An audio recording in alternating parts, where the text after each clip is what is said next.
we'll get the chance to see the new board and recently sworn-in members of the Guam Education Board in action. And with me to talk about their priorities and plans to improve education are Dr. Anita Borja Enriquez, former Senator Francis Santos, Mead and Paul Pineda. Thank you all for being with us this evening. Thank you. And congratulations on your confirmation. Now, being on the board is going to be a tough job, without a doubt. Now, why did you decide to take the job, starting with you, Mr. Pineda?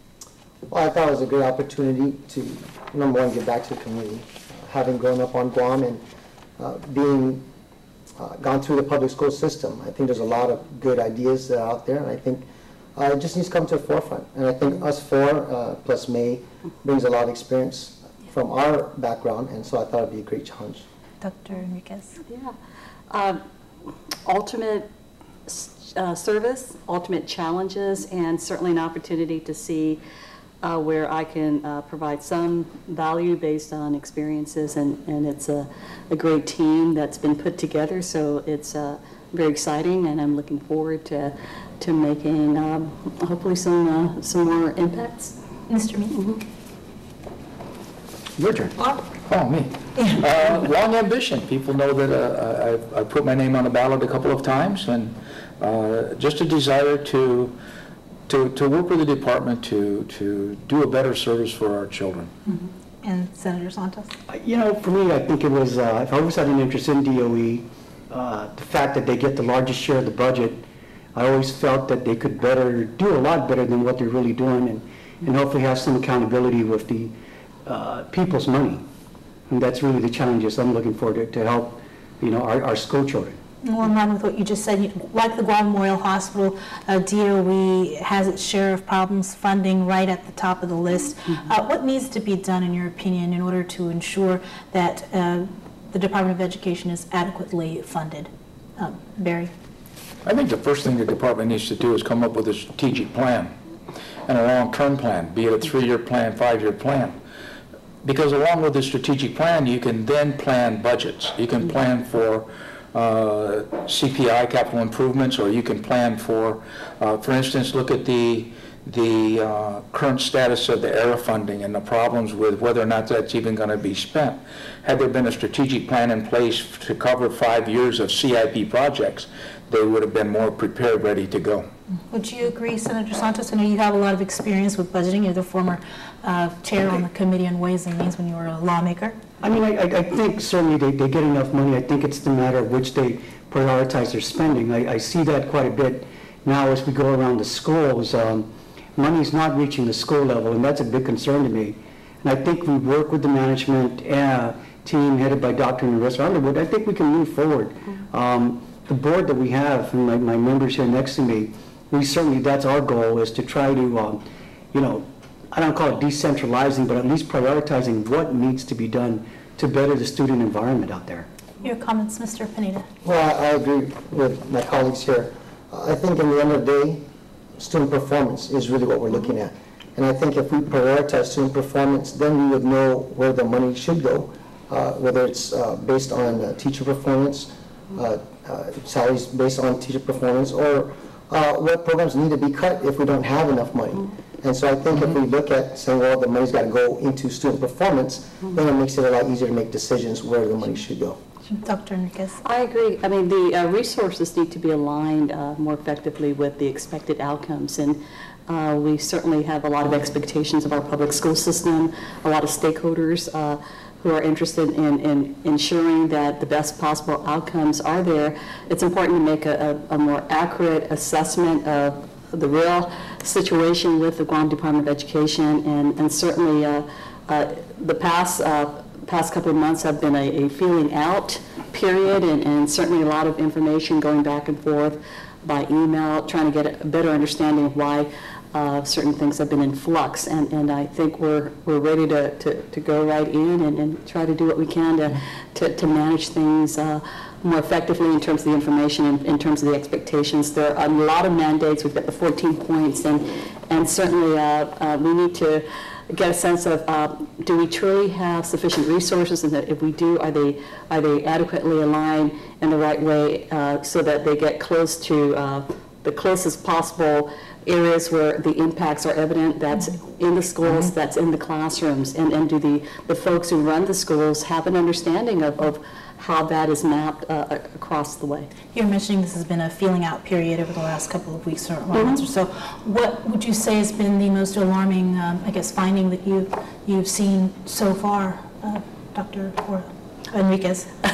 It's amazing. I use the analogy of imagine having a couple of oversight committees constantly observing what I do within my organization and constantly telling me where the deficiencies are. And I feel for management, I feel for the overall operations, and I'm thinking, how can we possibly scratch the surface when, you know, there are so many new issues that arise every week. And so we're here to try to see what we can do to help, help ease the processes and certainly make sure that everything is running smoothly. Barry? What I see the problem being primarily is that currently the department, and within the department, it's all reactive. It's not proactive. And again, I go back to having a plan. Go back to, we talk about, well, there's a lot of money. There's plenty of money. It's how it's being spent or how it's being handled. And it goes back again to having a plan. It's too much reaction. We're reacting at the last minute to a problem. We're reacting at the last minute to, again, schools being broken into. It doesn't seem that it's very proactive. And the other thing that I think I've seen a lot of is that it's about accountability. I sent a message to the speaker the other day saying how I expect to be held accountable for what we're responsible. And that's an attitude that I'd like to see permeated throughout the department. People are held accountable for that which they're responsible. No more excuses, no more rhymes, no more reasons. We're held accountable for what we're responsible to do. We go do our job, and we'll see success in the end. You mentioned, you've been talking about a plan. I recall that DOE, the Guam Education Policy Board, has a audit findings from Evergreen Solutions, and it outlined all these ways that DOE could save money by, I think, shutting down a school in the South and other sorts of ideas. Have you guys been able to take a look at the Evergreen audit and maybe even are looking to possibly actually implement some of those suggestions? Any of you? I think right at the top, one of the big issues is whether we shut down FQ Sanchez Elementary School in Humanic. I mean, from a clearly business standpoint, the answer is yes. The emotional issues that are going to be surrounding it, I think, are not the issues whether, how can we run a school with just, I believe, 40 students and you have a budget of $1 million? That, to me, is money not being spent right. The people deserve better, and I think that's something we need to look at. The Evergreen report, the former board didn't want to embrace it because it's certainly very political. I don't think this board, at least my colleagues here, that's the issue for us. We paid a lot of money for this audit, and we need to take the ideas that they gave to us and see which ones are going to work. I mean, not all of them may work, but at least take a look at it and say, how can we as a board apply these recommendations that the Evergreen report audit said, and then have management carry them out. I think what's important to note is that the management team within Guam DOE has been given the opportunity to actually go through the report and to identify and prioritize essentially what can be done based on the recommendations.